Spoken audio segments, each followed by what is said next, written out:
Hey YouTube faithful, Heavenly Prepper here. Why do we look at two different forms of money and say one is safe and one is risky?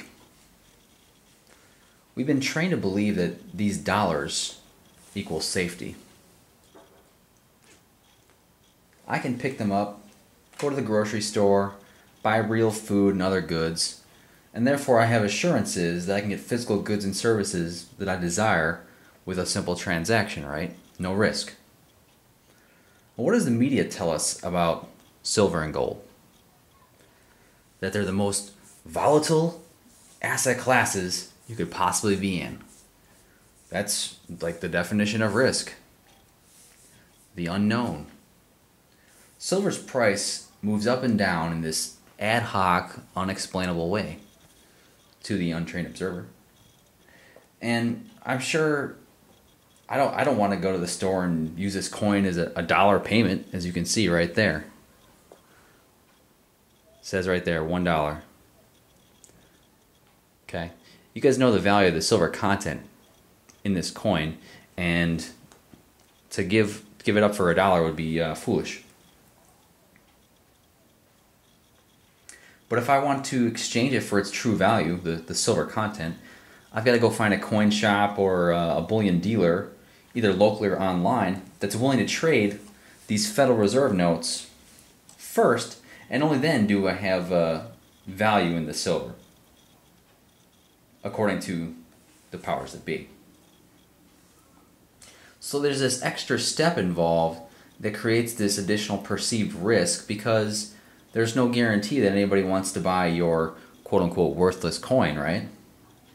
Well, I pretty much reject that assessment. The real risk is right here. This is the risk. How hard is that to create?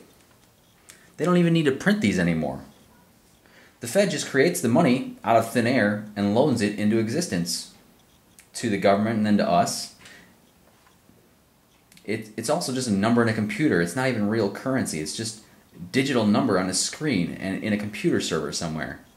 If you look at silver, according to Silverfish VT, I'm a big fan, he was quoting Seeking Alpha, and I'm going to put the description link in the description here. But it costs around $25 an ounce to mine silver out of the ground. Again, that's not a hard and fast number. That's just an assessment. So we're going to go with 25 bucks an ounce. How is it risky to be buying a physical, tangible asset for about the same price as the cost of production? Like, how is it risky to buy this for what it comes out of the ground at, the total cost? Right now you can buy this for just about $25.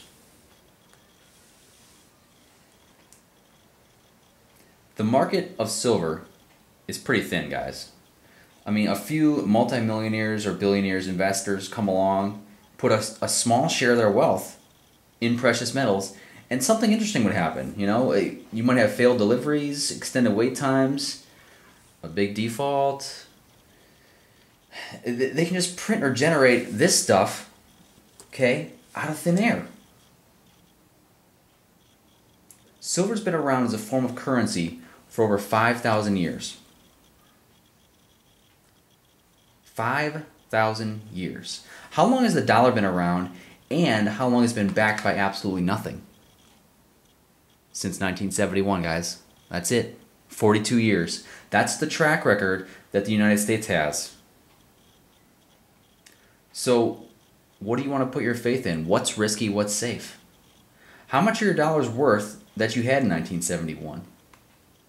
50%? 30% of their value?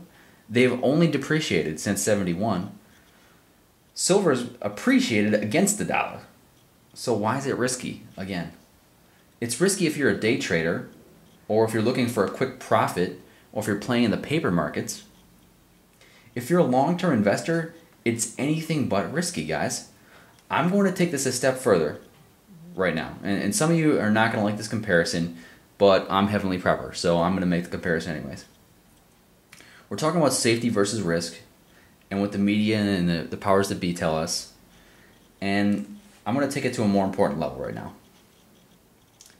When it comes to having faith, what does society tell us? Having faith in an invisible God that you can't see, that doesn't interact with you, that doesn't answer your prayers on your time, that allows all this evil in the world to exist, it says that if you don't believe in me, you're just going to spend an eternity in hell. Having faith in that is just plain stupid. That's what society says. It's risky and intolerant also. Take the safe route and just lead a good life, be a good person, and surely if there's a God out there somewhere, he'll see your sincerity and reward you accordingly. But here's the deal, guys. That is not what it says in the Bible. Having that attitude and worldview is in fact exactly the opposite of what the Bible tells us.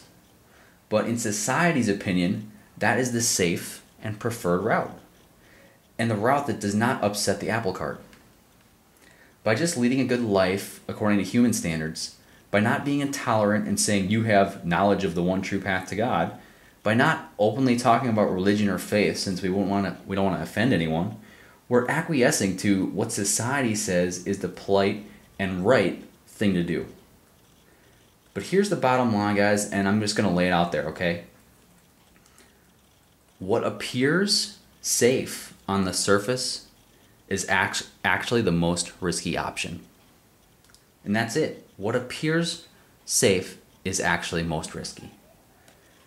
This is the propaganda fed to us, and if we doubt the media and the powers that be when it comes to fiscal policy, monetary creation, or governmental control, why do we listen to the powers that be in the media on matters of much more importance?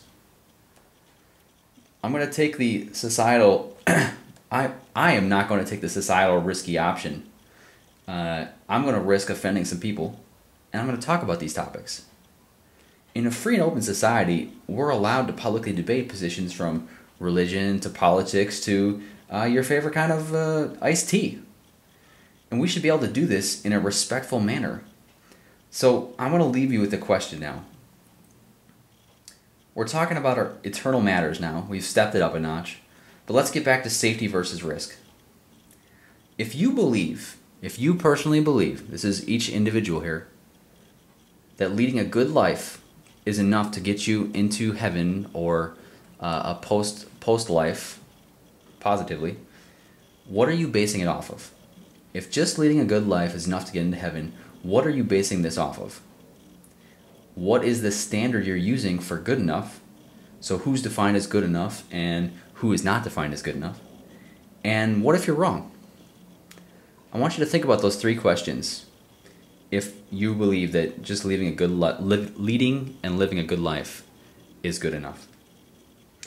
Because perhaps the safest move would be to see what the Bible and what other worldviews believe is necessary to enter into heaven before we just accept the societal answer of lead a good life. Those are the three questions. We'll talk more later. This is Heavenly Prepper, preaching and prepping.